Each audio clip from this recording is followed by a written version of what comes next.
నేను recording start చేశాను. దేవి sister opening pray చేయండి. దీపా సిస్టర్ పాట పాడతాను. Praise Lord Deepa sister. Praise Lord Devi sister.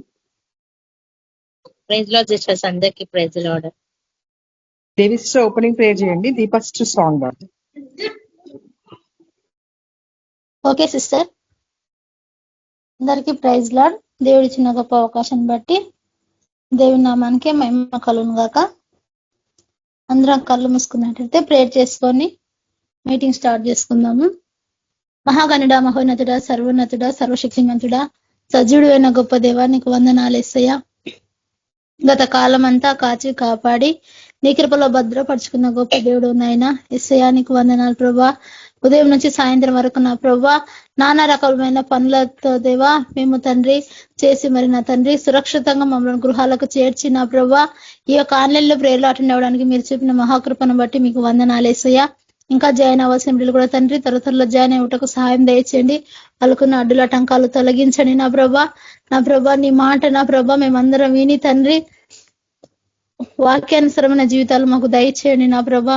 ఆ తండ్రి నీ మాట జుంటి తేనె దారుల కంటే మధురమైన నీ మాట నా ప్రభా తండ్రి నీ వాక్యం మా హృదయాలు నీరు కట్టి ఫలింప దయచేయండి.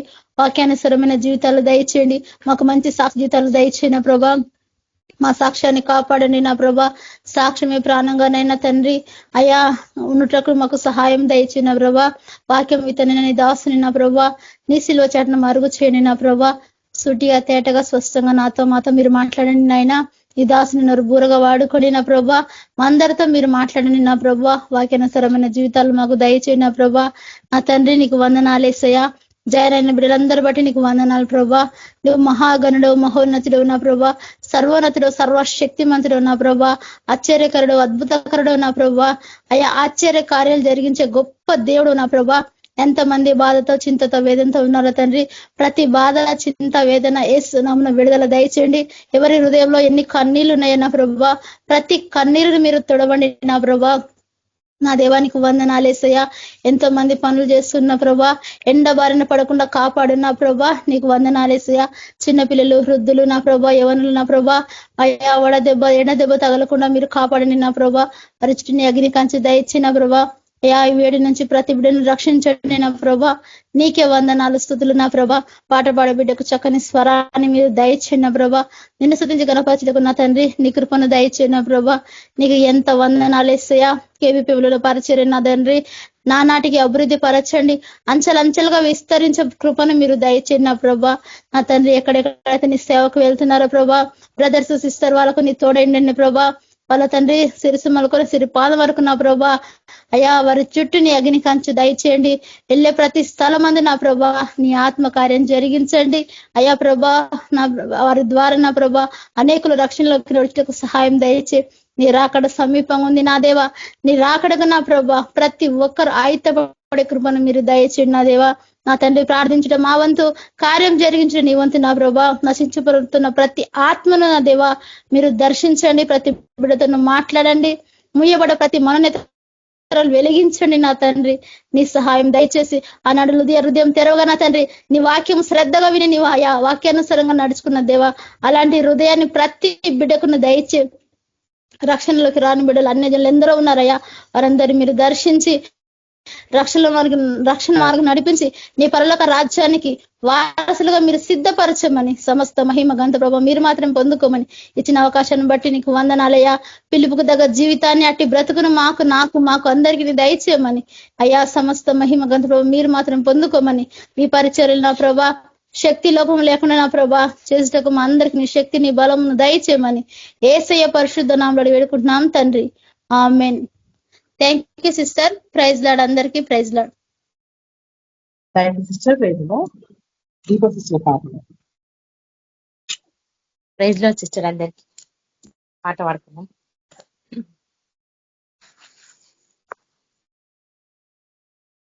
జీవిత యాత్రలో నాదు గురి నీవేగా, నీకు సాటి ఎవరు యేసువా. నీవు నడిచావు కెరటాలపై, నన్ను నడిపించుమో యేసువా. జీవితాయాత్రలో నాదు గురి నీవేగా, నీకు సాటి ఎవరు యేసువా. నీవు నడిచావు కెరటాలపై, నన్ను నడిపించుమో యేసువా. నన్ను నడిపించు చుక్కని నీవే కదా, నీవే కదా. నీదు వాక్యంబుతో నన్ను నడిపించు చుక్కని నీవే కదా, నీవే కదా. నన్ను కాపాడు దుర్గంబు నీవే కదా, నీదు వాక్యంబు సత్యం వేగా. నాకు నిరతం వే జీవం వేగా, నేను పయనించు మార్గం వేగా. నన్ను నడిపించుమో యేసువా, నేను పయనించు మార్గం వేగా. నన్ను నడిపించుమో యేసువా. జీవితాయాత్రలో నాదు గురి నీవేగా, నీకు సాటి ఎవరు యేసువా. నీవు నడిచావు కెరటాలపై, నన్ను నడిపించుము యేసువా. నీవు నడిచావు కెరటాలపై, నన్ను నడిపించుము యేసువా. నాకు నిరతంబు మదిలోన నీ ధ్యానమే, నీ ధ్యానమే. నేను స్వరమెత్తి వినిపింతు నీ గానమే, నీ గానమే. నాకు నీవేగా సర్వస్వము, నీదు నామమే ఆధారము. నాకు సర్వేశ్వరుడ నీవేగా, నిన్ను స్తుతింతును యేసువా. నాకు సర్వేశ్వరుడ నీవేగా, నిన్ను స్తుతింతును యేసువా. జీవితాయాత్రలో నాదు గురి నీవేగా, నీకు సాటి ఎవరు యేసువా. నీవు నడిచావు కెరటాలపై, నన్ను నడిపించుము యేసువా. నీవు నడిచావు కెరటాలపై, నన్ను నడిపించుము యేసువా. నాదు హృదయంబు నీ దివ్య సదనంబెగా, సదనంబెగా. నీది చిత్తంబు చేయు ముదమారిగా, ముదమారిగా. నాదు హృదయము లెక్కింతునా, నీది ఉపకారములు యేసువా. వీటి కొరకేమి చెల్లింతును, నాదు స్తుతులందుకో యేసువా. వీటి కొరకేమి చెల్లింతును, నాదు స్తుతులందుకో యేసువా. జీవితాయాత్రలో నాదు గురి నీవేగా, నీకు సాటి ఎవరు యేసువా.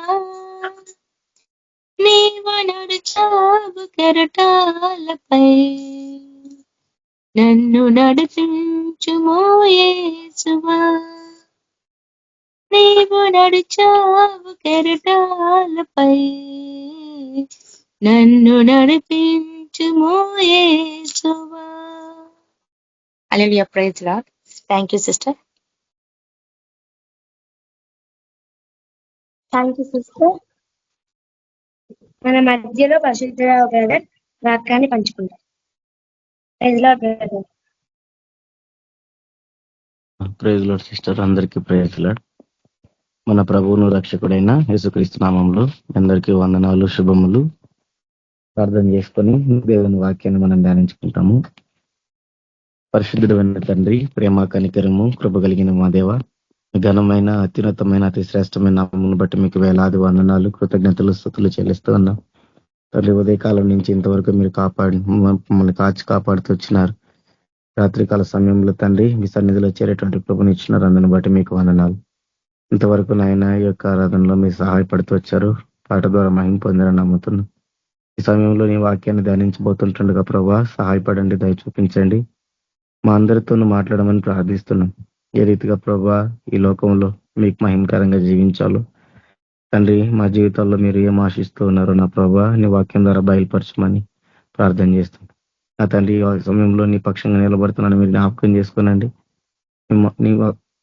నీ ఆత్మ చేత నింపండి. నా నోటిని మీ బొరగా వాడుకొని మీరే మాట్లాడి మీరే మహిమ పొందమని ప్రార్థిస్తున్నాం తండ్రి. నాయన చెప్పబడిన వాక్యం నీరు కట్టి ఫలించినట్లుగా అనేకులు తండ్రి సత్యాన్ని తెలుసుకొని లాగున ఆ వాక్య ప్రకారంగా జీవించడానికి సహాయం చేయండి. ముందున్న సమయం అంతా కూడా ప్రభావ మాకు మేలుకరంగా దీవెనకరంగా చేయమని మమ్మల్ని మీ చేతులకు అప్పగించుకుంటాం. మీ కృపను కోరుతూ యేసు క్రీస్తు పరిశుద్ధ నామంలో ప్రార్థించి పెట్టుకుంటున్నాం తండ్రి, ఆమేన్. రోజు మనము అపోస్తలుల యొక్క బోధన గురించి మాట్లాడుకుంటాము, ధ్యానించుకుంటాము. మనము అపోస్తలుల కార్యములు కానీ పత్రికలు కానీ మనం చూస్తే అపోస్తలుల యొక్క బోధ మనకి కనపడతా ఉంటది. ప్రాముఖ్యంగా అపోస్తలుల యొక్క బోధ విన్నటువంటి నాటి సంఘస్థులు ఎంతగానో వారు ప్రయాసపడినట్టుగా మనం చూస్తాం. అపోస్తలుల కార్యములు కనుక మనం చదివినట్లయితే అపోస్తలుల బోధ విన్నటువంటి నాడు ఆదిమ సంఘస్థులు ఎంతగానో వారు తమ జీవితాలని బాగు చేసుకున్నట్టుగా, ఎంతగానో ప్రయాసపడినట్టుగా, తమ చరచరాస్తులన్నిటినీ అమ్మేసినట్లుగా, ఎంతో మందికి సహాయం చేసినట్లుగా చూస్తాం. ఈనాడు ఈ రీతిగా మనం ఈ వాక్యాన్ని వినగలుగుతున్నాం, ఈ రీతిగా మనం సువార్తను వినగలిగినాము, రక్షణ పొందినాము అని అంటే నాడు వారు పడినటువంటి ప్రయాసమే. ఆనాడు వారు ఎంతగానో ప్రయాసపడుతూ వచ్చారు.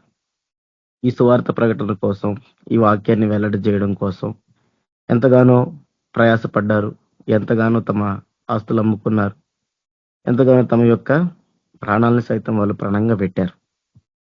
వాళ్ళ ఆస్తులు అమ్ముకోవడానికి, త్యాగాలు చేసుకోవడానికి కూడా వాళ్ళు వెనకాడలేదు. అందుకే ఈ యొక్క సువార్త అనేది నేటి వరకు మన దగ్గరకు రాగలిగింది. వారు ఎందుకు అంత బలంగా పరిచర్య చేయగలిగారు అనంటే కారణము నాడు అపోస్తలులు బోధించినటువంటి బోధ. వారు ఆ బోధని నమ్మినారు, వారు ఆ బోధని పట్టుకున్నారు. ఆ బోధ ప్రకారంగానే తమ జీవితాలని, తమ ఆత్మీయ జీవితాలని ముందుకు నడిపించినారు. కాబట్టి నేటి వరకు మనము ఈ వాక్యాన్ని వినగలుగుతా ఉన్నాం. ఆ రోజు వాళ్ళ యొక్క బోధ, అపోస్తలుల యొక్క బోధ కనుక సరైనదిగా ఉండకపోయి ఉండుంటే ఈ వాక్యం ఇంతవరకు వచ్చి ఉండేది కానే కాదు. ఈ రోజు కనుక అపోస్తలుడు మనతో ఉండుంటే వాళ్ళు ఏం మనకు బోధించే వాళ్ళో మనం తెలుసుకుంటాం. మనకి ఆ రోజు వాళ్ళ సంఘానికి ఏం బోధించారు, నేడు వాళ్ళు కనుక మనతో పాటు ఉండి ఉంటే మనకేమైనా బోధించే వాళ్ళో ఈ రోజు వాక్యంలో మనం ధ్యానిస్తాం. అపోస్తలుడైన పౌలు తెస్సలోనికీయులకు రాసిన మొదటి పత్రిక 5వ అధ్యాయము 14-15 వచనాలలో ఈ తెస్సలోనిక సంఘానికి రాస్తూ చెబుతున్నటువంటి మాటలు. తెస్సలోనికీయుల సంఘము ఎంతగానో మంచి పేరు పొందినటువంటి సంఘం, మంచి సాక్ష్యం పొందినటువంటి సంఘం. అపోస్తలుల కార్యములు 17వ అధ్యాయం 11వ వచనంలో మనం చూస్తాం ఆ మాటలు. వీరు తెస్సలోనికలో ఉన్న వారి కంటే గనులై ఉండిరి అనేటువంటి మాట మనం చూస్తాం. అక్కడ రాయబడింది ఎవరి గురించి అంటే బెరియన్ల గురించి. బెరియన్ల గురించి అక్కడ ఆ మాట రాయబడుతూ వచ్చింది.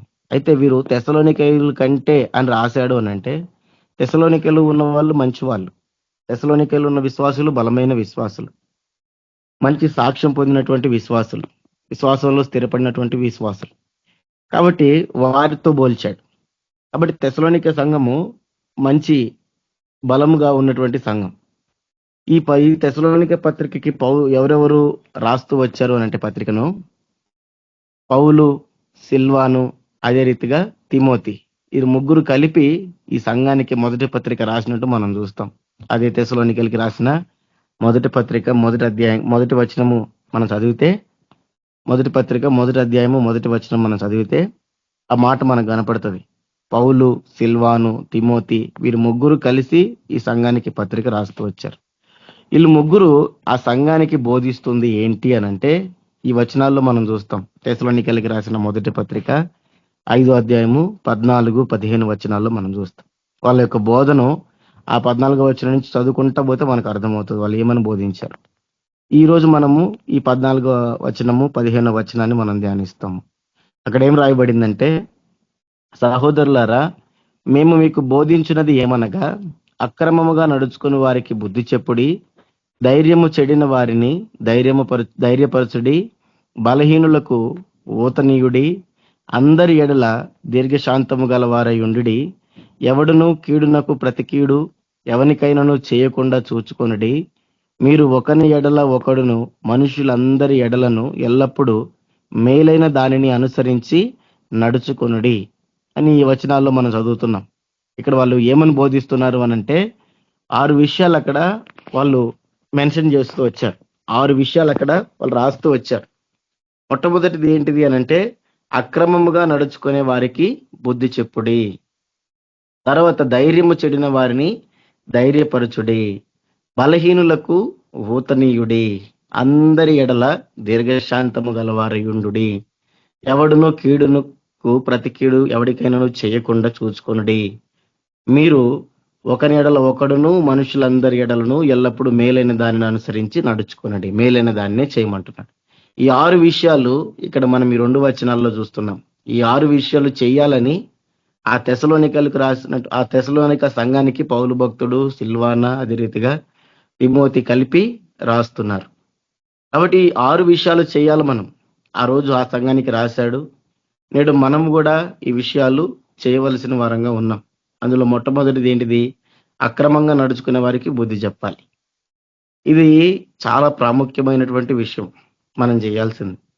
అక్రమంగా ఎవరైతే నడుచుకుంటారో, అక్రమము అంటే క్రమం కానిదే అక్రమం. ఆ అక్రమం అన్న పదవి వినంగానే మనకేదో భయంకరమైన ఒక పెద్ద బూత్ పదం లాగా కనిపిస్తుంది.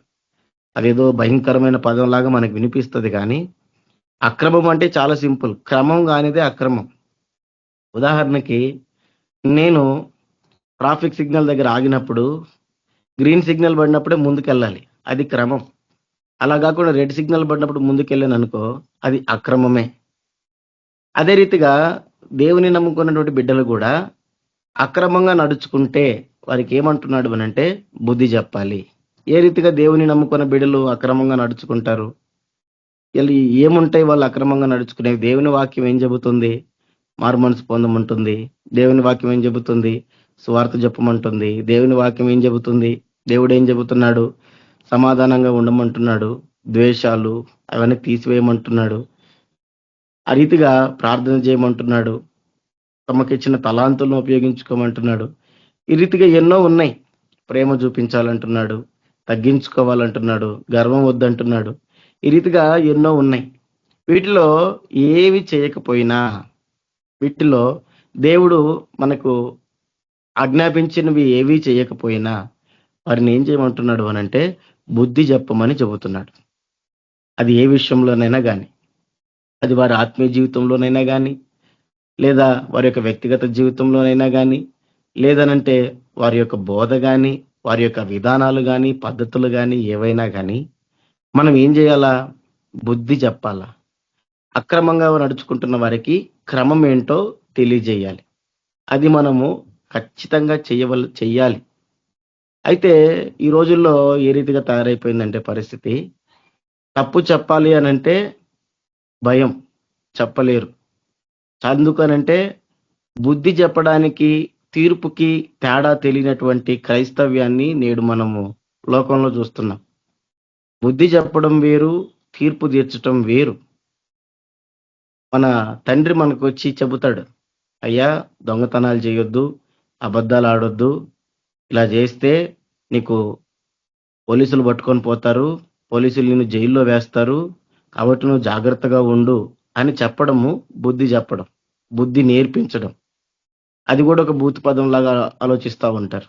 బుద్ధి నేర్పించడం లేదు, చేయకుండానే పోయి చంపేయడము, లేదంటే జైల్లో వేయడం, అది తీర్పు. అది వేరే, ఇది వేరే.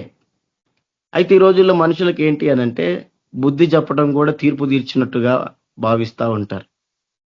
ఏదన్నా సరి చేసుకోమని చెప్పినా, లేదంటే ఇంకోటి ఇది కరెక్ట్ కాదని చెప్పినా, ఇంకొకటి ఏదైనా చెప్పినా కూడా ఏమవుతారు అనంటే, నువ్వెవడు వాళ్ళకి తీర్పు తీర్చడానికి, నువ్వెవరు వాళ్ళకి చెప్పడానికి, నువ్వెవరు మాకు చెప్పడానికి అని ఈ రీతిగా సమాధానాలు వస్తుంటారు. చూడండి, దేవుడే తీర్పు తీరుస్తాడులే, దేవుడే చూసుకుంటాడులే, మనకెందుకు, దేవుడే తీర్పు తీరుస్తాడని చెబుతారు. అటువంటి మాటలు మాట్లాడేవారు ఎవరైతే ఉన్నారో వాళ్ళని బైబిల్ భాషలో చెప్పాలి అనంటే బాధ్యత లేనివారు అని చెప్పాలి. బాధ్యత లేనటువంటి వారు, దేవుని వాక్యమును ఎరగనటువంటి వారు, దేవునికి విరోధులైనటువంటి వారు, దేవుని ఉద్దేశ ప్రకారంగా జీవించలేనటువంటి వారు. ఎందుకనంటే దేవుని వాక్యం చాలా స్పష్టంగా చెబుతుంది, అక్రమంగా నడుచుకునే వారికి బుద్ధి చెప్పండి. అది ఏ విషయంలోనైనా సరే హెచ్చరించాలి. ఎందుకు హెచ్చరించాలి అనంటే, హెచ్చరించబడినప్పుడు వాళ్ళు గనక తమ పద్ధతిని మార్చుకుంటే, వాళ్ళు గనక మారు మనసు పొందితే వాళ్ళు రక్షించబడతారు. యేసుక్రీస్తు ప్రభువారు అంటారు లూకాసు వార్త 17:3 లూకాసు వార్త 17:3 మీ విషయమై మీరే జాగ్రత్తగా ఉండుడి, నీ సహోదరుడు తప్పిదము చేసిన ఎడల అతన్ని గద్దించుము, అతడు మారు మనసు పొందిన ఎడల అతన్ని క్షమించుము. ఇక్కడ ఏం చెబుతున్నాడు అంటే, నీ సహోదరుడు తప్పిదము చేస్తే అతన్ని గద్దించుము, అతడు ఒకవేళ మారు మనసు పొందితే అతన్ని క్షమించుము. అంటే ఇప్పుడు అక్రమంగా నడుచుకుంటున్న వారు ఎవరు కూడా దేవుని రాజ్యానికి వెళ్ళలేరు. ఎందుకు? మత్తయి సువార్తలో ప్రభువే చెప్పాడు, ఆయన దగ్గరికి వచ్చి ఈ నామమున మేము స్వస్థతలు చేయలేదా, అద్భుతాలు చేయలేదా, ప్రవచించలేదా అని వాళ్ళు చెప్పినప్పుడు, మీరెవరో కూడా నాకు తెలియదు, అక్రమము చేయవారులారా నా యొద్ద నుండి తొలగిపోండి అన్నాడు. వాళ్ళు చేసిన పని ఏంటిది అనంటే అక్రమం చేయడం, అంటే క్రమంగా నడుచుకోకపోవడం. కాబట్టి ఈ లోకంలో ఉన్న కానీ వారికి క్రమం ఏదో మనం తెలియజేస్తే, వారు గనక వాళ్ళ యొక్క పద్ధతులు మార్చుకుంటే వాళ్ళు రక్షించబడతారు, తీర్పులోనికి రారు. చాలా మంది ఏమంటారు, దేవుడే తీర్పు తీరుస్తాడు, మనకెందుకు, ఇతరులకు తీర్పు తీర్చడానికి మనం ఎవరుమని అని అంటూ ఉంటారు. ఇతరులకు ఎవరు మనం తీర్పు తీర్చే వాళ్ళు లేమి ఇక్కడ. దాని అర్థం ఏంటిది? వాళ్ళు ఆ రీతిగా మాట్లాడుతున్నారు అని అంటే మనం ఎందుకు బుద్ధి చెప్పాలి అంటే, దేవుడు తీర్పు తీర్చకూడదనే మనం బుద్ధి చెబుతాం, దేవుడు తీర్పు తీర్చకూడదనే మనం హెచ్చరిస్తాం. దేవుడు తీర్పు తీరిస్తే ఏముండదు, వెళ్ళి నరకంలో పడిపోతారు, శిక్షకు పాత్రులు అవుతారు. దేవుడి తీర్పులోనికి రాకుండా ఉండాలని బుద్ధి చెబుతాం. దేవుడే తీర్పు తీరుస్తాడని వదిలేస్తున్నాం అనంటే శిక్షకు అప్పజెబుతున్నామని అర్థం, శిక్షకి వాళ్ళని అప్పజెబుతున్నామని అర్థం, శిక్షకు వాళ్ళకి వదిలేస్తున్నామని అర్థం, పట్టించుకోవట్లేదని అర్థం. వాళ్ళు నశించిపోతున్నా, వాళ్ళు శిక్షలోనికి వెళుతున్నా మనకు పెద్ద పట్టింపు లేదు అని అర్థం. మన వాళ్ళు ఎవరైనా తప్పు చేసి ఇబ్బందులు పడుతున్నారని మనకు తెలిస్తే ఏం చేస్తాం? వద్దు, దానివల్ల ఇలాంటి నువ్వు ఇలా చేస్తే ఇలాంటి పరిస్థితులు ఎదురవుతాయి, కఠినమైన పరిస్థితులు ఎదురవుతాయి, వద్దు అని హెచ్చరిస్తాం. ఇది కూడా అంతే. లేదులే పోయినాక వాళ్ళే తెలుసుకుంటారులే, వాళ్ళే దెబ్బలు తింటారులే అని అనుకుంటే అది బాధ్యత లేకపోవడం, అది ప్రేమ లేకపోవడం. అలా వాళ్ళని వదిలేస్తే ఏమవుతారు? తప్పు చేస్తారు, శిక్ష అనుభవిస్తారు. శిక్ష అనుభవించకూడదనే బుద్ధి చెప్పమంటున్నాడు. కాబట్టి మనం చేయవలసిందల్లా ఏంటిది అని అంటే, చాలా స్పష్టంగా పౌలు భక్తుడు ఇక్కడ మనకు తెలియజేస్తున్నాడు. వాళ్ళు బోధిస్తా ఉన్నారు తెస్సలోనిక సంఘానికి ఏమని? అక్రమంగా నడుచుకునే వారికి బుద్ధి చెప్పుడే, క్రమంగా నడుచుకున్నటువంటి వారిని బుద్ధి చెప్పాలి. కాబట్టి ఈ విషయంలో మనం వెనకబడిపోకూడదు. ఇది ఒక ఆజ్ఞలాగా మనకి ఇవ్వబడింది, ఇది నాటి అపోస్తుల బోధ అయి ఉన్నది. కాబట్టి ఎప్పుడూ కూడా తప్పుగా నడుచుకునే వారి విషయంలో, లేదంటే క్రమం తప్పినటువంటి వారి విషయంలో ఎప్పుడూ కూడా మనము నిర్లక్ష్యాన్ని ప్రదర్శించకూడదు అనే విషయాన్ని ఇక్కడ మనం చూస్తా ఉన్నాం. తర్వాత రెండవ మాటగా వారు ఇక్కడ ఏం చెప్తూ వచ్చారు అనంటే, ధైర్యము చెడిన వారిని ధైర్యపరచుడి. అక్కడ రెండవ మాటగా మనం చూస్తుంది ఏంటిది అనంటే, ధైర్యము చెడిన వారిని ధైర్యపరచుడి. ధైర్యం చెడిన వారు అంటే ఎవరు? ధైర్యం చెడటం అంటే ఏంటిది అంటే, నిరుత్సాహంలో ఉండొచ్చు, భయంతో ఉండొచ్చు, ఇక ఆశలన్నీ వదిలేసుకొని ఇక మన పరిస్థితులు ఇంతేలే, ఇక మన పరిస్థితులు మారవులే అనేటువంటి పరిస్థితుల్లో, దుఃఖంలో, బాధల్లో ఇక ఏ ఆశ లేకుండా జీవిస్తున్నటువంటి వారు ఉంటారు. వారినే ధైర్యం చెడినటువంటి వారు అంటారు. అంటే సంపూర్ణంగా బలహీనంగా మారిపోయినటువంటి వారు, అన్ని ఆశలు కోల్పోయినటువంటి వారు, ధైర్యాన్ని కోల్పోయినటువంటి వారు. అటువంటి వారిని ఏం చేయమంటున్నాడు అని అంటే ధైర్యపరచమని చెబుతున్నాడు. సంఘంలో ధైర్యం చెడిపోయిన వారు ఎంతోమంది ఉంటారు, ధైర్యం చెడిన వారు. ఎందుకు? ఈ లోకమేమి మనకి మంచి జీవితాన్ని ఇవ్వదు. ఈ లోకంలో మనం వెళ్తున్నప్పుడు అనేకమైనటువంటి ప్రతికూలమైనటువంటి పరిస్థితులు మన జీవితంలో ఎదురవుతాయి. అనేకమైన వ్యతిరేకమైనటువంటి పరిస్థితులు ఎదురవుతాయి. ఎన్నో ఆటుపోట్లు మన జీవితంలో ఎదురవుతాయి. ఎంతో గొప్ప గొప్ప భక్తులు కూడా వారి వారి జీవితాలలో మనం చూస్తాం ధైర్యము చెడిన వారిగా మనం చూస్తాం. అప్పటిదాకా ఆ కర్మేలు పర్వతం మీద ఎంతో ధైర్యంగా నిలబడి ఛాలెంజ్లు చేసి అపహాస్యం చేసి అందరికీ వ్యతిరేకంగా ఒక్క వ్యక్తి నిలబడ్డాడు. ఆ వ్యక్తి ఏలియా. ఎంతో నిలబడ్డాడు, ఎంతగానో అక్కడ హేళన చేశాడు, ధైర్యంగా నిలబడ్డాడు, ఆ అబద్ధ ప్రవక్తలందరినీ చంపించాడు. అయితే ఎప్పుడైతే యెజబెలు నిన్ను చంపేస్తాననేటువంటి వార్నింగ్ ఇస్తుందో భయపడి పారిపోతాడు. అక్కడికి ఇక్కడికి వెళ్ళి ఎక్కడికి వెళ్ళి తప్పించుకోవాలో తెలియక చివరికి అరణ్యంలోకి వెళ్ళి ఓ చెట్టు కింద కూర్చొని ఇంక నా వల్ల కాదు ప్రభువా, నా ప్రాణం తీసేసుకో అని చెబుతాడు. ఎందుకు ఆ మాట అన్నాడు ఆయన? అప్పటిదాకా ధైర్యంగానే ఉన్నాడు, అప్పటిదాకా బలంగానే ఉన్నాడు. మరి ఏమైంది ఇంతలోపు అని అంటే పరిస్థితులు అతన్ని కృంగదీసినాయి, పరిస్థితులు అతన్ని కొంత ఇబ్బంది పెట్టినాయి, పరిస్థితులు ఆశాజనకంగా లేవు, తప్పించుకునేటువంటి మార్గం కనిపించలేదు. ఆ దుష్టురాల చేతిలో ఎందుకు చనిపోవాలి, నీ చేతిలోనే చచ్చిపోతాను, నువ్వు నన్ను తీసుకో ప్రభు అనేటువంటి ప్రార్థన చేస్తూ వచ్చాడు. చూడండి, ఏలియా వంటి గొప్ప భక్తుడే ధైర్యం చెడిన వ్యక్తిగా మనకు కనపడుతున్నాడు. దావీదు ఎంతటి గొప్ప భక్తుడో కూడా మనకు తెలుసు. దావీదు ఎంత గొప్ప భక్తుడో మనకు తెలుసు. అందరూ ధైర్యం చాలక అడుగు ముందుకు వేయలేనటువంటి పరిస్థితుల్లో కూడా అతడు ధైర్యం తెచ్చుకొని ఒక్కడే ముందు యుద్ధ రంగంలోనికి వెళ్ళి గొల్లియాతును కొట్టి చంపాడు, తల నరికాడు. చూడండి, అంత ధైర్యవంతుడు దావీదు భక్తుడు. అటువంటి దావీదు భక్తుడు కూడా అనేకమైనటువంటి సందర్భాల్లో తన జీవితంలో ఎదురైనటువంటి పరిస్థితుల్లో బలహీనమైనట్టుగా మనం చూస్తాం.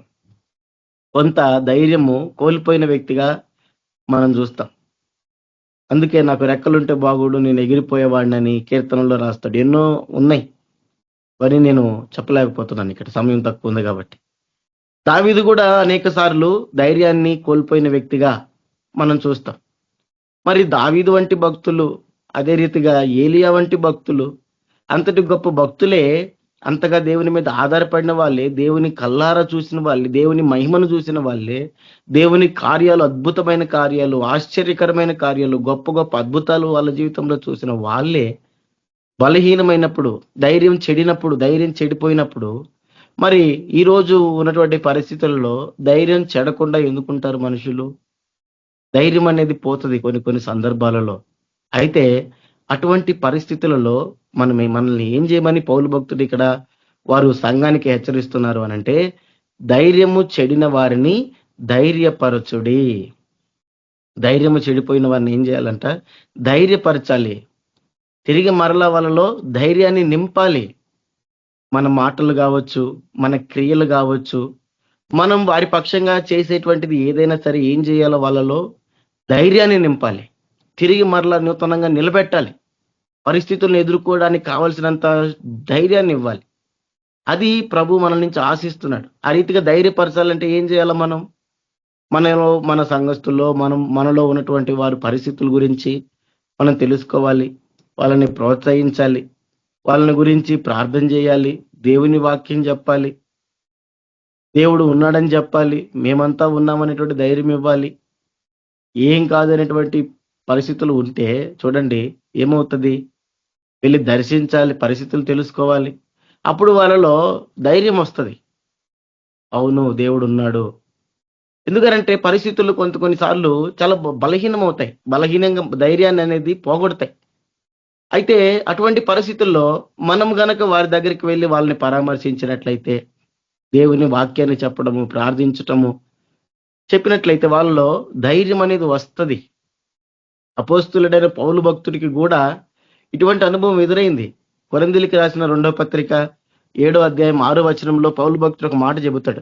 కొరింథీయులకు రాసిన 2వ పత్రిక 7వ అధ్యాయం 6వ వచనంలో, అయినను దీనులను ఆదరించు దేవుడు తీతు రాక వలన మమ్మను ఆదరించెను. వీళ్ళు బహు భయంకరమైన పరిస్థితుల గుండా వెళ్తూ వచ్చినారు. అయితే తీతు అక్కడికి వెళ్ళడంతో వాళ్ళకి ఎంతో మాసిదోనికలో ఉన్నప్పుడు వాళ్ళకి శరీరానికి విశ్రాంతి లేదు. ఎటు పోయినా కూడా శ్రమలే కలుగుతా ఉన్నాయి, వెలుపల పోరాటాలు ఉన్నాయి, బయట భయములు ఉన్నాయి. అదే పౌలు భక్తుడు అదే కొరింథీయులకు రాసిన 2వ పత్రిక 7వ అధ్యాయము 5వ వచనంలో చెబుతాడు. మనం ముందు వచనం చదివితే మనకు అర్థమవుతుంది అన్నమాట.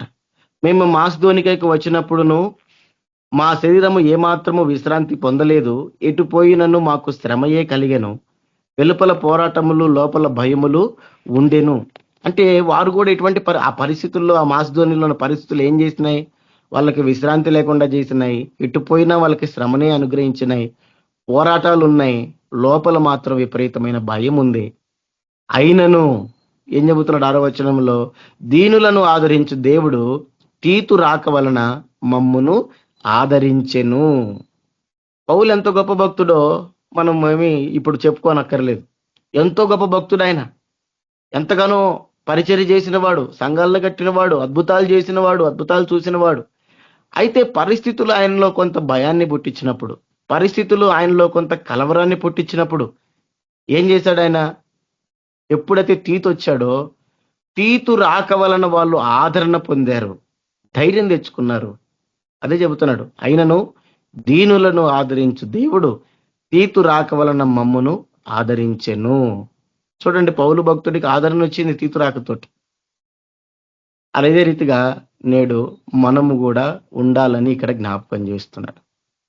ఎవరైతే మనకు తెలిసిన వారు కావచ్చు, మన సంఘస్థులు కావచ్చు, లేదంటే ఎవరైనా కానీ ధైర్యము చెడిన స్థితిలో ఉంటే, భయంకరమైనటువంటి పరిస్థితుల్లో ఉంటే మనం మౌనంగా ఉండకూడదనే విషయాన్ని ఇక్కడ అపోస్తలులు మనకు తెలియజేస్తున్నారు. మనం మౌనంగా ఉండకూడదు. చెప్పలేం కదా ఎవరి మాట ఎవరి జీవితంలో కార్యం చేస్తుందో, ఎవరి మాట ఎవరి జీవితంలో అద్భుతం చేస్తుందో తెలీదు. లోకంలో చాలా మంది చేసేటువంటి పనులు ఏంటివి అని అంటే, మనుషులని ఇంకా బలహీనతలో ఉన్న వాళ్ళని, ధైర్యం చెడి ఉన్న వారిని ఇంకా బలహీనపరుస్తారు మాటల ద్వారా. చూడండి, పరిస్థితుల్లోనికి కొంతమంది వెళ్తూ వచ్చారు, పరిస్థితులు కొన్ని ఇబ్బందుల్లో కూడా వెళ్తూ వచ్చారు అని అంటే ఎక్కడో ఏదో మిస్టేక్ జరిగే ఉంటది. ఎక్కడో ఏదో మిస్టేక్ జరగకపోతే శ్రమల్లోకో కష్టాల్లోకో వెళ్ళరు. అయితే ఆ మిస్టేక్ను చూపించి పాయింట్అవుట్ చేసి కృంగిన వాడిని ఇంకా కృంగి తీయడం గొప్ప విషయమా? లేదు అని అంటే ఏ రీతిగా నా పరిస్థితుల్లో నుంచి బయటకు తీసుకొని రావాలని ప్రయాసపడడం గొప్ప విషయమా? యేసు ప్రభు అయితే రెండో విషయాన్నే చేశాడు. మనం పాపములో ఉన్నాం, పాపం జరిగిపోయింది, పాపములోనికి వచ్చేసినాం. యేసు ప్రభు పాపమునకు శిక్ష అయినటువంటి మరణానికి మనల్ని అప్పగించకుండా ఏం చేశాడు? ఏ రీతిగా వాళ్ళని బయటకు తీసుకొని రావాలి అని ఆలోచన చేసి మన కొరకై ఆయన తన ప్రాణాన్ని శిలువ మీద అర్పించాడు, పాపాన్ని తప్పించాడు. ఇది తప్పు చేశారు, ఇంక నరకంలోనికి పోవాల్సిందే, వీళ్ళు చేసిన కర్మకి వీళ్ళే బాధ్యులు అని వదిలిపెట్టకుండా ఏం చేశాడు? ఆయన మన కొరకు తన ప్రాణాన్ని అర్పించి పాపం నుంచి తప్పించాడు. ఆయన ప్రాణత్యాగం చేయకపోతే నేడు నీకు నాకు ఏమాత్రం ధైర్యం లేదు, పరలోకం చూడటానికి అనే నిరీక్షణ లేదు. పరలోకం చూస్తాము, దేవుని రాజ్యంలో ఉంటాము, దేవునితో ఉంటామనే నిరీక్షణ ఏమాత్రం కూడా లేదు. ఇప్పుడు యేసు ప్రభు చూపించినటువంటి ఆ మాదిరిని మనం కూడా మన జీవితాల్లో చూపించాల్సిన వారంగా ఉన్నాం. నాకు మా పెద్ద పాపని ఫస్ట్ టైం నేను స్కూల్లో జాయిన్ చేసినప్పుడు వాళ్ళు పేరెంట్స్ ఓరియంటేషన్ ప్రోగ్రామ్ అని ఒకటి పెట్టారు. అందులో వచ్చినటువంటి ఆ ఓరియంటేషన్ ప్రోగ్రామ్కి వచ్చినటువంటి ఒక స్పీకరు ఒక విషయం చెప్పాడు. ఏంటి అని అంటే, తల్లిదండ్రులు పిల్లలతో ఎలా మెదగాలి అనే విషయాన్ని చెప్పాడు. ఒక పిల్లవాడు ఉన్నాడు. ఆ పిల్లవాడు ఏం చేశాడు అని అంటే, వాడు ప్రయాసపడ్డాడు, కష్టపడ్డాడు, వాడు ఎట్లాగైతే మొత్తానికి ఎగ్జామ్స్ రాశాడు. కొన్ని పరిస్థితులు ఆ పేపర్ టఫ్గా రావడము, అతడు సరైన మార్కులు తెచ్చుకోలేకపోయాడు. ఎంతగానో ప్రయాసపడ్డాడు కానీ కుదరలేదు, మార్కులు చాలా తక్కువ వచ్చినాయి, ఫెయిల్ అవుతూ వచ్చాడు. అయితే ఈ విషయం ఎట్లా తండ్రికి చెప్పాలని సతమతమైపోతున్నాడు, మల్లగుల్లాలు పడిపోతున్నాడు. నా తండ్రి తిడతాడేమో, నా తండ్రి నన్ను కొడతాడేమో అని చాలా ఇబ్బంది పడుతున్నాడు, భయపడుతున్నాడు. అయితే ఈ తండ్రి గనక చాలా సెన్సిటివ్ అయిపోయాడు. ఎంత సెన్సిటివ్ అయిపోయాడు అనంటే, ఈ తండ్రి గనక ఏమన్నా అంటే వెళ్ళి సూసైడ్ చేసుకొని చచ్చిపోదాం అనేటువంటి ఆలోచనకు కూడా వచ్చాడు. అయితే తండ్రి దగ్గరకు వచ్చాడు. తండ్రి అడిగాడు, ఏమైందిరా అని అడిగాడు. నాన్న నేను ఫెయిల్ అయిపోయాను అని చెప్పాడు. ఆ తండ్రి గనక రివర్స్ అయిపోయి, నువ్వెందుకు పనికిరావు, నీ బతుకు ఇంతే, నువ్వు ఎప్పుడు ఇంతే, నేను చెప్పిన మాట వినలేదు, అది ఇది అని చెప్పి తిట్టి గందరగోళం చేసి ఉండుంటే ఆ పిల్లవాడు ఏమైపోయేవాడు? చచ్చిపోయేవాడు. ఆత్మహత్య చేసుకొని చచ్చిపోయేవాడు. కానీ ఆ తండ్రి ఏం చెప్పాడు అనంటే, సరేలే పర్వాలేదులే, నెక్స్ట్ టైం మళ్ళా రాద్దులే, ఇది ఇంతేనా, ఇదేనా అవకాశం, ఇంకొక అవకాశం ఉంది కదా, ఇదే ఫైనల్ అవకాశం కాదు కదా, ఇప్పుడే నీ జీవితం ఏమి నాశనం అయిపోలేదు కదా, ఇవేముంది, ఈసారి ఇంకొంచెం ఎక్కువ కష్టపడి ఇంకొంచెం ఎక్కువ చదువు, మళ్ళీ ఎగ్జామ్ రాయి, మళ్ళీ ఖచ్చితంగా పాస్ అవుతావు, ఏమవుతుంది అనేటువంటి పాజిటివ్గా మాట్లాడడంతో ఆ కుమారుడిలో ఎక్కడ లేని సంతోషం వచ్చింది. చూడండి, ఆ అప్రోచ్కి ఈ అప్రోచ్కి ఎంత తేడా ఉందో. మొదటి అప్రోచ్ ఏం చేస్తుంది? బలహీనంగా ఉన్నవాడిని ధైర్యం చేయడం వాడిని ఇంకా ధైర్యం చేయకపోయేటట్టుగా, ఇంకా పిరికి వాడిని చేసేటట్టుగా, ఇంకా నశించిపోయేటట్టుగా, ఇంకా చంపుతుంది. రెండవ అప్రోచ్ అయితే ఆ ధైర్యం చెడిన వాళ్ళు ధైర్యాన్ని నింపుతుంది, మరలా తిరిగి శక్తి కూడగట్టుకొని ప్రయాసపడడానికి సహాయపడుతుంది. కాబట్టి ఇక్కడ ఏం చెబుతున్నాడు అంటే, నేడు మన మాటలు, నేడు మన సంఘస్థుల పట్ల మనం వ్యవహరించాల్సిన విధానాన్ని ఇక్కడ చెబుతున్నాడు. ధైర్యం చెడిన వారిని ధైర్యపరచాలి, ధైర్యం చెడిన వారిని ధైర్యపరచమని ఇక్కడ పౌలు భక్తుడు జ్ఞాపకం. మన మాటలైనా, మన క్రియలైనా, మన ప్రవర్తన అయినా ఏదైనా సరే ధైర్యం చెడిన వారిలో ధైర్యాన్ని నింపాలి అనే విషయాన్ని ఇక్కడ పౌలు భక్తుడు జ్ఞాపకం చేస్తూ ఉన్నాడు. ఇది మనము రెండవది చూస్తున్నాం. మూడవది మనం చదివితే ఏమంటూ వచ్చారు? బలహీనులకు ఊతనీయుడి. బలహీనులకు ఏమివ్వాలి అనంట? ఊతనీయాలి. బలహీనులు అంటే ఎవరు? ఇంతకీ బలం లేని వాళ్ళే బలహీనులు కదా. ఊతం అంటే ఏంటిది? సపోర్ట్. ఉదాహరణ చెప్పాలనంటే, కాళ్ళు లేని వ్యక్తులు ఉంటారు. ఒక కాలు ఉంటుంది, ఇంకో కాలు ఉండదు. ఆ వ్యక్తికి ఊతం ఏంటిది అనంటే తన చేతుల్లో ఉండేటువంటి కర్రలే.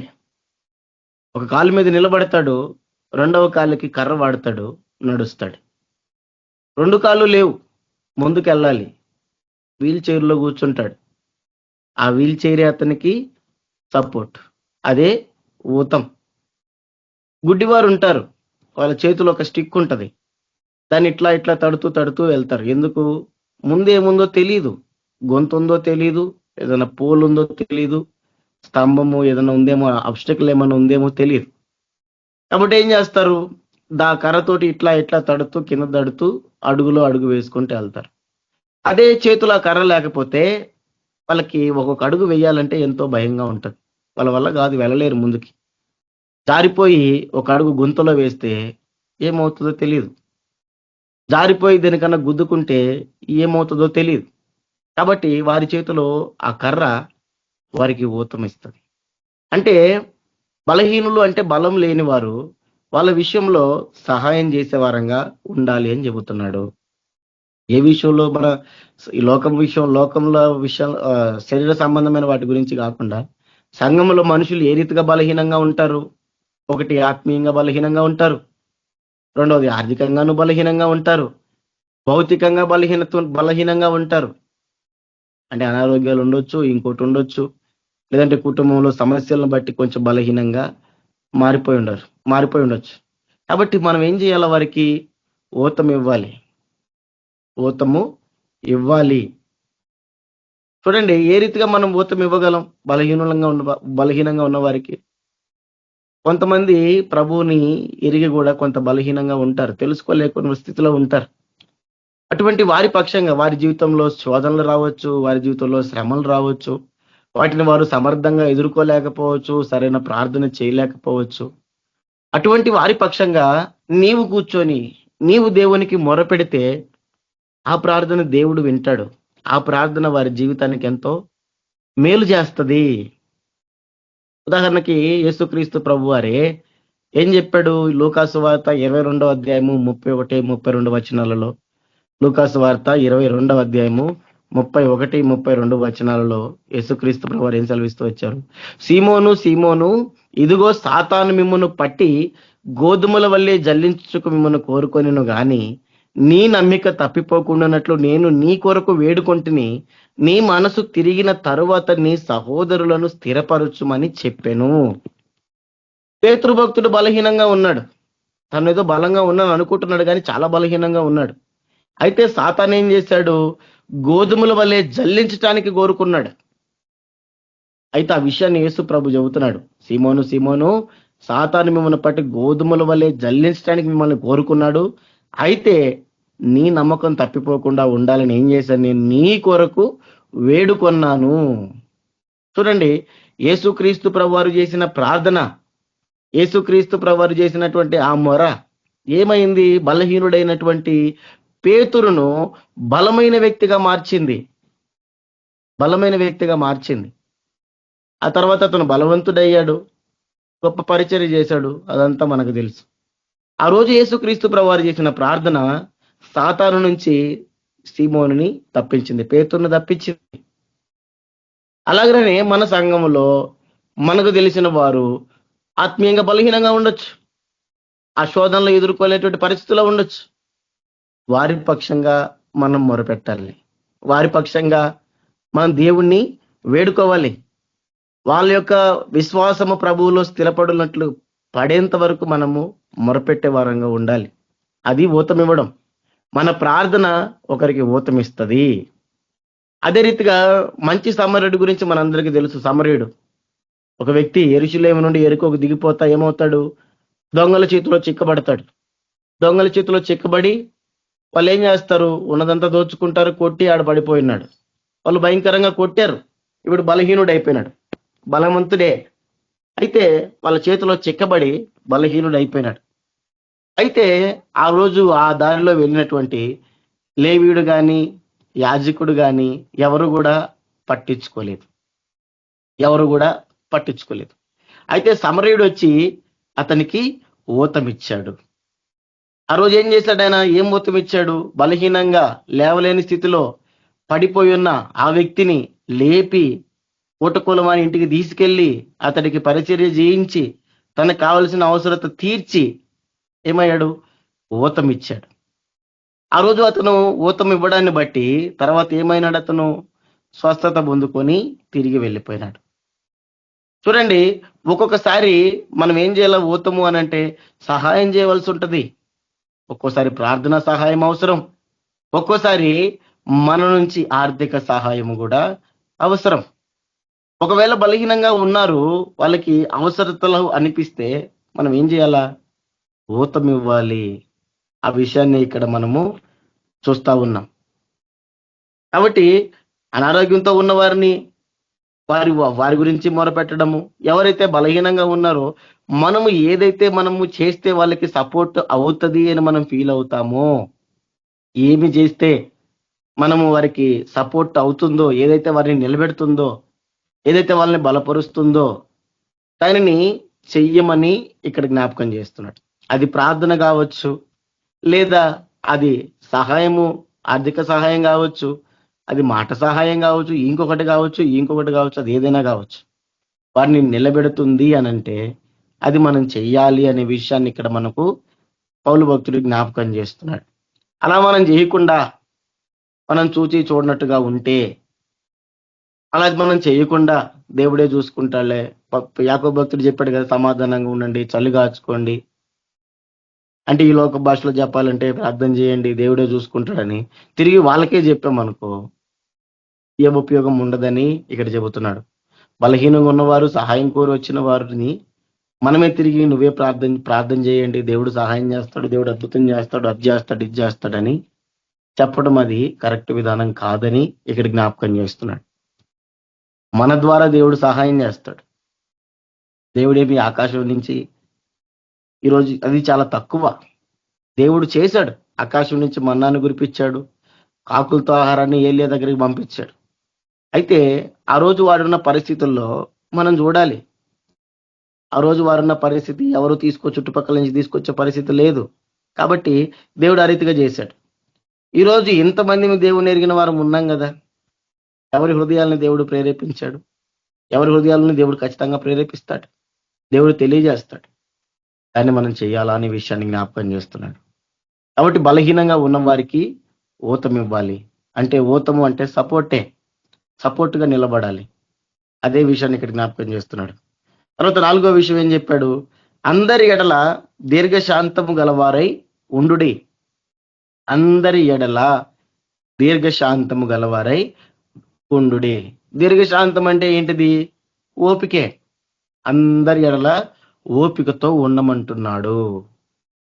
అంటే మనుషులతో మనం డీల్ చేస్తున్నప్పుడు, మనుషులతో మనం పోతున్నప్పుడు మనకి ఓపిక అవసరమనే విషయాన్ని ఇక్కడ చెబుతున్నాడు ఆయన.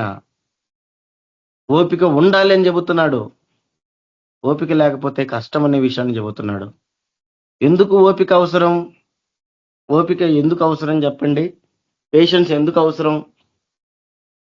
మనం దేనిపైన ఎదురు చూస్తాం. ఏం చేయాలి ఎదురు చూస్తున్నప్పుడు? ఓపిక పడతాం కదా. మనం డాక్టర్ 10 గంటలకి హాస్పిటల్ అని చెబుతారు, మనం 10 గంటలకు వెళ్తాం. అయితే డాక్టర్ 10:30కి వస్తాడు. ఆ అరగంట సేపు ఏం చేస్తాం? ఓపికగా ఎదురు చూస్తాం. ఇదే విషయాన్ని ఆయన చెబుతున్నాడు.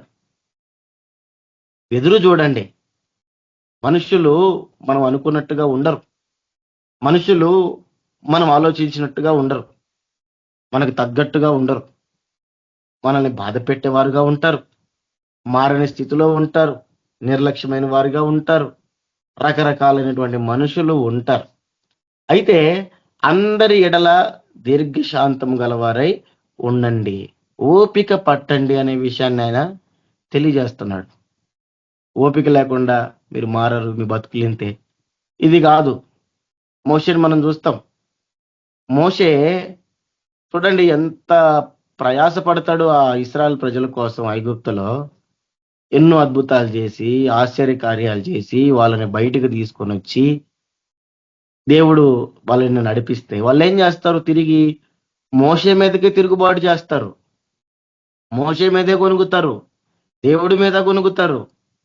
అయితే దేవుడేమంటాడు? మోషే నువ్వు పక్కకు తప్పుకో, వీళ్ళందరినీ నేను నాశనం చేస్తాను, వీళ్ళందరినీ నేను నిర్మూలన చేస్తాను, నీ నుంచి నేను కొత్త జనాంగాన్ని పుట్టిస్తానని దేవుడు మాట్లాడితే మోషే అడ్డుపడి మోషే ఇశ్రాయేలు ప్రజల పక్షంగా ఆయన మొరపెట్టాడు. నాకు ఆ సందర్భం ఇప్పటికీ కూడా అర్థం కాదు. అంటే చూడండి, మోషే మొరపెడుతున్నాడు ఎవరి కోసము? తన మీదే కొనిగినటువంటి, తన మీదే సనిగినటువంటి మనుషుల కోసం మోసే మొరపెడుతున్నాడు. దేవుడు ఏమంటున్నాడు? ప్రేమ కలిగిన దేవుడు, విమోచించిన దేవుడు ఏమంటున్నాడు? నాశనం చేస్తానంటున్నాడు. అంటే చూడండి, అక్కడ ఒక రీతిగా చెప్పాలంటే అది మోషేకి కూడా పరీక్షే. మోషే ఎలాంటి వాడికో తన యొక్క క్యారెక్టర్ తెలియడానికి, మోషే ఎలాంటి వాడో నిరూపించుకోవడానికి అది మోషేకి కూడా పరీక్షే. ఎందుకు? దేవుడి కంటే ప్రేమ ఎక్కువ ఎవరు చూపించగలరు చెప్పండి? దేవునికి ఉన్నంత ప్రేమ మనుషులకు ఉండదు. అంటే ఆ సందర్భంలో ఒక రకంగా చెప్పాలంటే దేవుడే ఓపిక లేని వాడిగా ఉన్నాడు, మోషే ఇంకా ఓపిక కలిగిన వాడిగా ఉన్నాడు. కానీ వాస్తవం అది కాదు. మోషేకి పరీక్ష అది, తన యొక్క దీర్ఘశాంతమును నిరూపించుకోవడానికి. మోషేకి ఒక పరీక్ష అది, తను ఎంతగా దేవుని యొక్క ప్రజలను ప్రేమిస్తున్నాడో నిరూపించుకోవడానికి. మోషే పాస్ అయ్యాడు. మోషే ఓపిక పట్టాడు. ఇశ్రాయేలు ప్రజల పక్షంగా ఓపిక పట్టాడు. మోషేలో మనం చూస్తా ఉన్నాం. అదే రీతిగా దావీదు విషయంలో కూడా మనం చూస్తాం. దావీదు, సౌలు చూడండి, ఎన్నోసార్లు చంపడానికి అవకాశం వచ్చినా ఏం చేస్తాడు దావీదు? చంపడు, ఓపిక పడతాడు. ఎందుకు? ఇతడు దేవుని చేత అభిషేకము పొందిన వ్యక్తి. ఇతను దేవుని చేత అభిషేకం పొందిన వ్యక్తి. నేను అతని మీద తిరుగుబాటు చేయకూడదు, నా కత్తి అతని మీదకి వెళ్ళకూడదు, దేవుడే చూసుకుంటాడు అని దేవుడు చూసుకునేంత వరకు, దేవుడు అతని అడ్డు తొలగించేంత వరకు అతడు ఓపిక పడుతూ వచ్చాడు. చూడండి, వాళ్ళు ఓపిక పట్టింది ఎవరి మీద అంటే తమ మీద తిరుగుబాటు చేసిన వాళ్ళ మీద, తమకు వ్యతిరేకంగా ఉన్న వాళ్ళ మీద ఓపిక పడుతూ వచ్చారు. ఇదే చెబుతున్నాడు ఇక్కడ. అందరి ఎడల దీర్ఘశాంతము గలవారై ఉండుడి. అందరి ఎడల, మనతో బాగున్న వాళ్ళ ఎడల కాదు, మనతో మాట్లాడే వాళ్ళ ఎడల కాదు, మనల్ని ప్రేమించే వారి ఎడల కాదు, లేదంటే మనం ప్రేమించే వారి ఎడల కాదు, అందరి ఎడల. అందరూ అంటే వాళ్ళు మనకు మంచి వాళ్ళు ఉంటారు, చెడ్డ వాళ్ళు ఉంటారు, మనల్ని ప్రేమించే వాళ్ళు ఉంటారు, ప్రేమించని వారు ఉంటారు, అందరూ ఉంటారు. అందరి ఎడల దీర్ఘశాంతము గలవారై ఉండుడి. అందరి ఎడల ఓపిక బట్టి ఉండాలి. ఎదురు చూడాలి, వారిలో మార్పు కోసం ఎదురు చూడాలి, వాళ్ళు సరి చేసుకోవడానికి ఎదురు చూడాలి అనే విషయాన్ని జ్ఞాపకం చేస్తున్నాడు. ఈ రోజుల్లో మనం ఏం చూస్తాం చెప్పండి? ఎదురు చూడలేక మనుషుల్ని దూషిస్తూ ద్వేషిస్తూ ఈ రీతి కనపడుతూ ఉంటారు.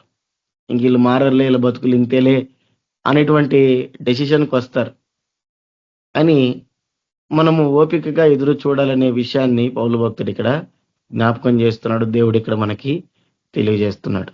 ఇది 4వ విషయంగా మనం చూస్తూ ఉన్నాం. 5వ విషయము, కీడునకు ప్రతి కీడు చేయకండి. ఏం చెప్పాడు? కీడునకు ప్రతి కీడు చేయక, ఎవడును కీడునకు ప్రతి కీడు ఎవరికైనాను చేయకుండా చూచుకొనుడి. ఏమన్నాడు? ఎవడికి కూడా కీడుకు ప్రతి కీడు చేయొద్దు. కీడుకి ఎప్పుడు కూడా మనం ప్రతి కీడు చేయకూడదు. ఇది ప్రభు మనకు నేర్పించినటువంటి విధానం. ప్రభు ఆ శిలువలో చూపించినటువంటి గొప్ప మాదిరి, ఈ లోకంలో చూపించినటువంటి మాదిరి. లోకపు విధానం వేరే. ఏంటది?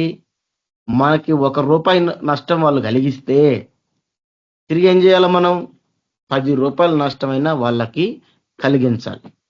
వాళ్ళు మన వాళ్ళను ఒక్కరిని చంపితే మనం వాళ్ళలో ఉన్న 10 మందినైనా చంపాలి. ఇది ఈ లోకపు విధానం. లోకంలో మనుషులందరూ పాటించేటువంటి విధానం. కీడుకు ప్రతి కీడు, 2 3 10 100 కీడు తలపెట్టే వాళ్ళు ఉన్నారు. అయితే ప్రభు మనకు నేర్పించిన మాదిరి ఏంటిది? తండ్రి, వీరేమి చేయుచున్నారో వీరెరుగను గనుక వీరిని క్షమించుము. అది ప్రభు మనకు నేర్పించిన మాదిరి. ఆ మాదిరిలో మనము నడవాలి. ఎవరి కూడా కీడుకు ప్రతి కీడు చేయకుండా చూసుకోండి. ఇది చాలా ప్రాముఖ్యమైనది. ఇది క్రైస్తవ జీవితానికి ఎంతో ప్రాముఖ్యమైనది. దావీదు భక్తుడే దావీదు భక్తుడు ఇదే విధానాన్ని ఫాలో అయినాడు. దావీదు భక్తుడు ఏం చేసినాడు? దగ్గరకు వచ్చినాడు. మనకి సమూయేలు 1 గ్రంథం 24వ అధ్యాయంలో ఉంటది ఈ సందర్భం. సౌలు గుహలోకి వచ్చిన తర్వాత దావీదు చంపడానికి వెళ్ళి మరి చంపకుండా గుడ్డముక్క కోసుకొని వస్తాడు. అయితే బయటికి వెళ్ళిన తర్వాత మాట్లాడిన తర్వాత సౌలు ఏం చేస్తాడు? ఏడుస్తాడు. తర్వాత నువ్వు నాకంటే నీతిపరుడు అంటాడు. తర్వాత నువ్వే ఇశ్రాయేలుకి రాజు అవుతావని దీవించి మరీ వెళ్ళిపోతాడు. దేవుడు నీకు మేలు చేయాలని దీవించి మరీ వెళ్ళిపోతాడు. ఆ రోజు ఏం చేశాడు అనంటే, దావీదు భక్తుడు సౌలులో పశ్చాత్తాపాన్ని పుట్టించాడు. శత్రు దగ్గర మంచి సాక్ష్యం పొందాడు. అదే రీతిగా శత్రు దగ్గరే ఆశీర్వాదం పొందాడు.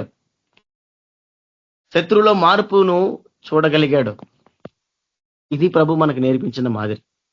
ఇతరుల్లో మనం మార్పును చూడాలి అంటే, ఇతరులు మారాలి అని అంటే మనం చేయవలసిన పని ఇది. కీడునకు ప్రతి కీడు ఎవనికిని చేయకుండా జాగ్రత్తగా చూసుకోండి. ఎప్పుడైతే మనం ఇది ఫాలో అవుతామో ఎదుటి వారిలో మార్పును చూస్తాం. శత్రువు వచ్చాడు, ఆహారం పెట్టండి, దప్పికి తీర్చండి, మేలు చేయండి. అప్పుడేమన్నాడు పౌలు భక్తుడు? నెత్తి మీద నిప్పులు కుప్పగా పోయిదు అన్నాడు. నువ్వు నిజంగా రివెంజ్ తీర్చుకోవాలి అనుకుంటే, నిజంగా శత్రువును తగలబెట్టాలి అనుకుంటే ఒక్కటే ఒక్క మార్గం, యేసు ప్రభు చెప్పిన మార్గం. అదే శత్రువు ఆకలి కొంటే ఆకలి తీర్చు, దాహం కొంటే దప్పిక తీర్చు, మేలు చేయి. అప్పుడు ఏమవుతుంది? నిప్పులు తీసుకుపోయి అతను నెత్తి మీద పోసినట్టే, తగలబెట్టినట్టే. అతనిలో దుష్టత్వం చచ్చిపోతుంది. అతనిలో దుష్టత్వానికి కారణమైన దుష్టుడు చచ్చిపోతాడు. అది మనకి ప్రభు నేర్పిన మాదిరి. కాబట్టి ఇక్కడ సంఘానికి చెబుతున్నాడు, ఎవడును కీడునకు ప్రతి కీడు ఎవరికైనాను చేయకుండా చూసుకోండి. చివరి మాట ఏంటిది? మీరు ఒకరి ఎడల ఒకడును మనుషులందరి ఎడలను ఎల్లప్పుడూ మేలైన దానిని అనుసరించి నడుచుకొనుడి. మేలైన దానినే చేయమంటున్నాడు. ఎవరికైనా సరే ఒకరి ఎడల ఒకడికి, మనుషులందరి ఎడల అంటే సంఘంలో ఉన్న మీకు లేదంటే మనుషులందరికీ ఏం చేస్తారు అంటే వారికి ఏదైతే మేలు కలుగుతుందో అదే చెయ్యండి. ఏ మాట అయితే వాళ్ళకి మేలు కలిగిస్తుందో ఆ మాటలే మాట్లాడండి. కీడు తలపెట్టొద్దు, కీడు కలిగించేటువంటి మాటలు మాట్లాడొద్దు. వాళ్ళ మనుషులందరికీ ఎప్పుడు మేలైన దానిని అనుసరించి నడుచుకోమన్నాడు.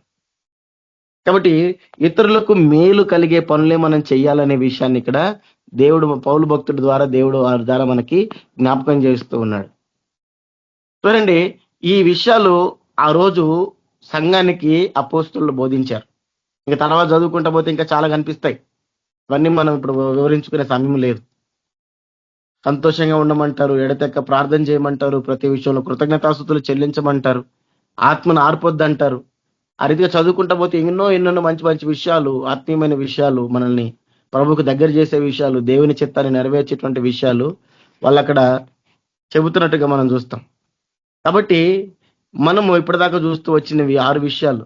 ఈ 6 విషయాలు కనుక మన జీవితంలో మనం చేయగలిగినట్లయితే, మనం పాటించగలిగినట్లయితే, ఇవి పరిశుద్ధాత్ముడి ద్వారా దేవుని ద్వారా మనకు అనుగ్రహించబడినటువంటి విషయాలు.